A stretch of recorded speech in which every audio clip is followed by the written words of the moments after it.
こんにちは、小川段です。今日はロードのダイナミックマイク、ポッドマイクを良い点と悪い点を3つずつ挙げながらレビューし、最後に結論としてポッドマイクを私なりに評価してみたいと思います。マイクを探している方、ロードポッドマイクを検討している方の参考になればと思います。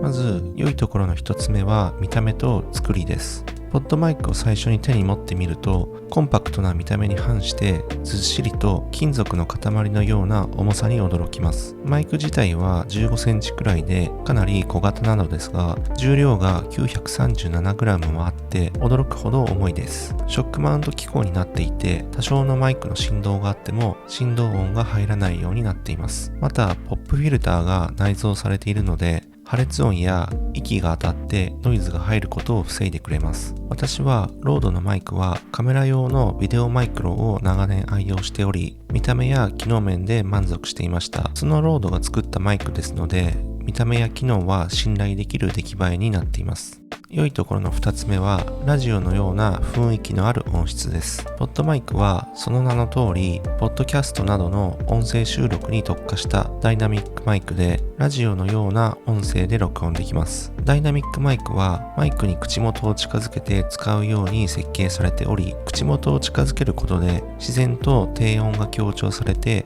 雰囲気のある音質になります。ロードの公式ページを見ると、ポッドマイクはダイナミックポッドキャストマイクロフォンという呼び方になっています。ポッドキャスティング、ライブストリーミング、その他のスピーチやボーカルのアプリケーションで驚異的なパフォーマンスを発揮するために最適化された放送品質ダイナミックマイクロフォンです。世界最高のポッドキャストで聞かれるクラシックなラジオサウンドを簡単に実現できる、あらゆるスピーチ用途に優れた音質を提供する放送局用エンドアドレス型マイクロフォンというように宣伝されているように、ラジオ放送で使用されるような雰囲気のある音声で録音できる特徴があります。3つ目の良いところは、1万円程度で買える価格設定です。昨今のテレワークやライブ実況配信などの需要の高まりに合わせて、パソコンに接続して使用する USB マイクが普及してきました。USB マイクのほとんどがコンデンサーマイクと呼ばれるタイプのマイクですが、このポッドマイクはダイナミックタイプのマイクロフォンで、一言で言えばラジオのような音声で録音できる特徴があります。コンデンサーマイクとダイナミックマイクの違いについては別の動画で比較検証したので、そちらをご覧ください。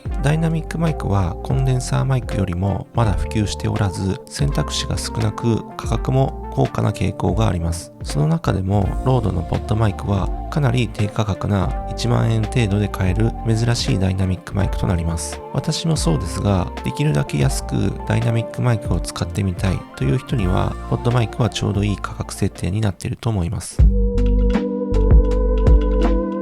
続いて、ポッドマイクの悪いところ、一つ目は、オーディオインターフェースが必要だということです。ロードポッドマイクは USB ケーブルではなく XLR という種類のケーブルを使用しますので、パソコンに接続するには XLR ケーブルを入力して音量を上げて USB に出力するオーディオインターフェースが別に必要となります。私は価格が最も安かったベリンガーの UM2 というオーディオインターフェースを使用して iMac に接続しています。今まで USB マイクを使っていたこともありますが、オーディオインターフェースが必要となるために追加の機器と配線が増えることはマイナスだと思っています。悪いところの2つ目は、音量が非常に小さいということです。ポッドマイクは音量がとても小さいマイクで、私の使っているベリンガー UM2 ではプリアンプのメモリを最大にしてようやくギリギリ聞き取れるくらいの音量になります。オーディオインターフェースとの相性もあるとは思いますが、さすがにこれほど音量が小さいマイクも珍しいくらいだと思いますし、オーディオインターフェースとの相性次第な部分もありますので、音量が小さいことは大きなマイナス点だと捉えています。3つ目は、音質に癖があるということです。ポッドマイクはポッドキャストやスピーチに最適化されたマイクで、周波数特性を見てみますと、低音域がややブーストされていて、高音域では細かくチューニングされていることがわかります。そのおかげで録音した音声を実際に聞いてみると、確かにラジオっぽい雰囲気のある音声になりますが、声というのは千差万別ですので、全ての人がこの周波数特性と相性がいいかどうかは注意が必要だと思っています。今まで使っていた普通の USB コンデンサーマイクロフォンでは感じなかったような癖を感じるので、実際にご自分で使ってみないと何とも言えない部分があります。かつ万人向けではないリスクがあるということで悪い点としてカウントしました。